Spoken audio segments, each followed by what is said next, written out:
Mesdames et messieurs, bonjour, bonsoir.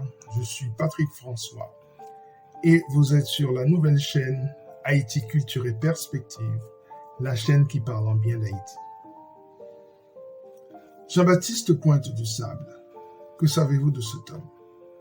Il est le fondateur de la ville de Chicago. Le saviez-vous? Eh bien, cet homme extraordinaire est le sujet de notre première émission sur Haïti Culture et Perspective, la chaîne qui parle en bien d'Haïti.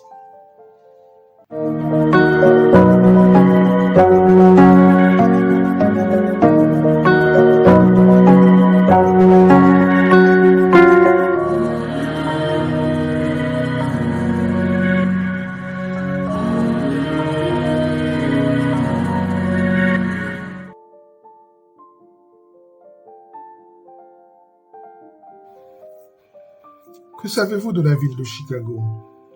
La ville des Bulls au basketball? La ville de Michael Jordan? Qui est cet homme, ce Jean-Baptiste Pointe du Sable, premier habitant et fondateur de la ville de Chicago? C'est à Saint-Marc, dans le département de l'Artibonite, qu'il naît, cet homme qui ne demande qu'à être connu. C'est ce que nous allons essayer de faire sur HCP. Voici une émission inspirante.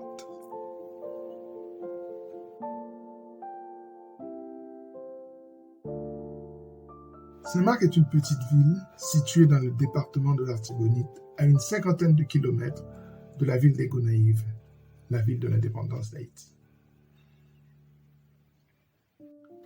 La ville a été fondée par les Français en 1716, pendant la période coloniale. Au milieu du XVIIIe siècle, c'est une toute petite bourgade où se pratique la culture de café et de céréales. C'est là que naît Jean-Baptiste Pointe du Sable, vers 1745, on ne sait pas trop, d'un père marin français et d'une mère esclave. On ne sait pas grand-chose de son enfance. En tout cas, en tant que mulâtre, il est affranchi, il est libre, alors il bouge beaucoup.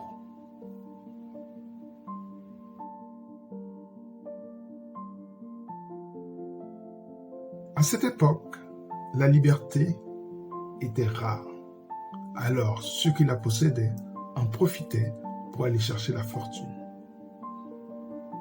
Alors, vers 1765, il entreprend un long voyage aux États-Unis, à la recherche donc d'une forme de prospérité.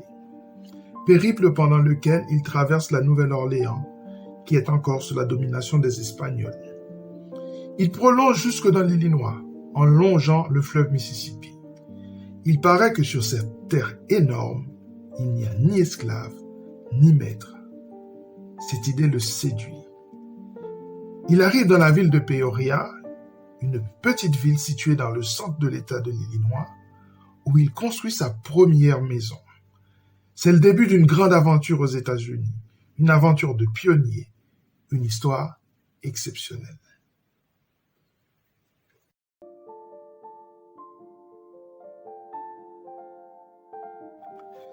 Jean-Baptiste Pointe du Sable s'installe ensuite dans un territoire désert, dans la zone des Chicago, qui deviendra plus tard Chicago. Il sera son premier habitant et possédera dès 1779 sa deuxième maison. Non seulement il sera le fondateur de la ville, il sera aussi son administrateur. Et comme le talent a horreur d'être seul, il est également le premier grand agent immobilier de la ville et un homme d'affaires redoutable. Du Sable voyait le potentiel économique de la ville de Chicago et a développé un empire autour de cette vision. Il ne s'intéressait pas à la politique mais à l'économie et aux opportunités d'affaires qui s'offraient à lui. Grâce à un poste de ravitaillement établi pour les trappeurs et les marchands sur la rive nord de l'embouchure de la rivière Chicago, son commerce devient rapidement prospère. En effet, sa situation géographique est idéale. Grâce à lui, Chicago deviendra une ville en pleine croissance dès cette époque.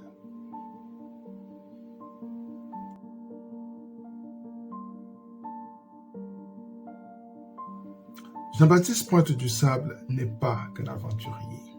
C'est un homme tolérant, ouvert d'esprit, peut-être même le plus grand pacificateur de son temps. En effet, tout au cours de sa vie, Jean-Baptiste a cohabité pacifiquement avec les indigènes de sa ville. Il les a même protégés. C'est un homme qui croit à la multiculturalité, un homme qui chérit le métissage.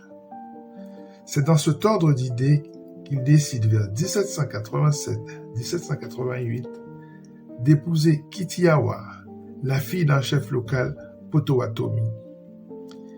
Mieux, le mariage est à la fois célébré selon les rites amérindiens et catholiques.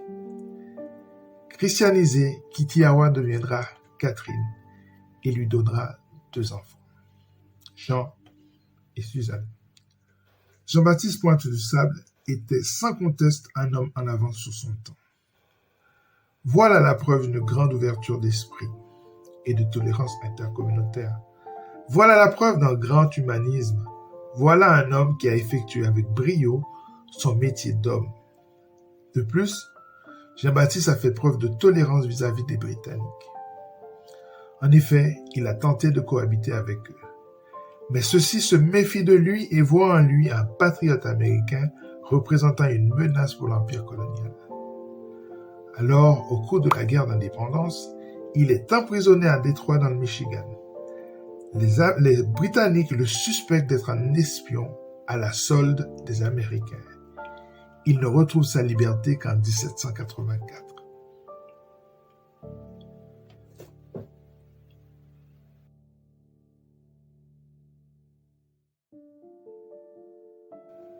À la fin de sa vie, alors que Saint-Domingue, sa terre natale, est aux prises à une sérieuse lutte pour son indépendance, Jean-Baptiste Pointe-du-Sable fait plusieurs voyages commerciaux vers le Canada, où il tente de vendre des fourrures aux Canadiens français.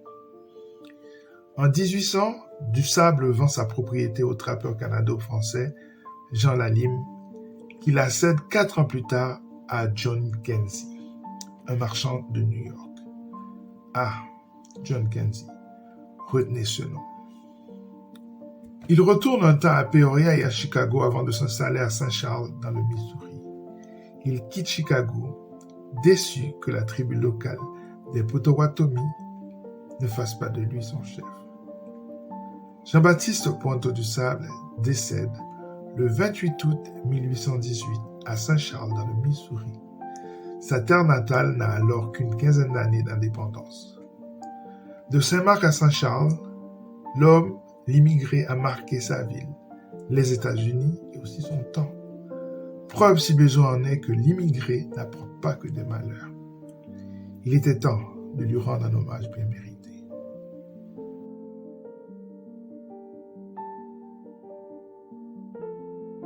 Pour Jean-Baptiste, la reconnaissance est tardive. En effet, malgré son arrivée tardive sur les terres de Chicago, les premiers historiens attribuent tout le mérite à John Kenzie. Ah, John Kenzie, je vous avais prévenu. Jean-Baptiste, lui, il fut longtemps prisé, sans doute en raison de son métissage. Il faut attendre l'année 1968 pour qu'il soit finalement reconnu comme fondateur de la ville de Chicago. Puis, il a fallu être le 19 octobre 2009 pour qu'un buste en bronze soit érigé en son honneur sur le côté est de Michigan Avenue, juste au nord de la rivière Chicago, le point de départ de l'expansion de la ville.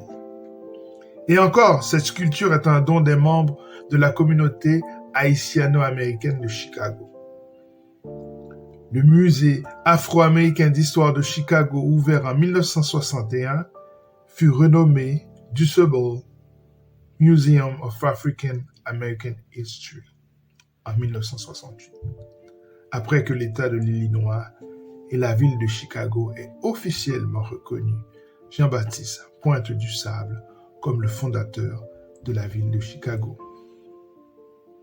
Enfin, en 1987, l'US Postal Service émet un timbre-poste commémoratif de Jean-Baptiste Pointe-du-Sable. Aujourd'hui, Jean-Baptiste fait peu à peu sa place dans l'histoire. Mais les progrès sont lents. Né dans la ville de Saint-Marc en Haïti d'un marin français et d'une esclave, c'est dans l'Illinois qu'il a parfait son métier d'homme.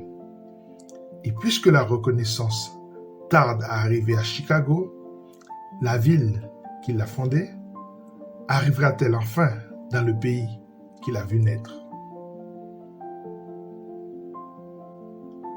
Voilà, c'en est terminé pour cette première émission consacrée à Jean-Baptiste Pointe du Sable.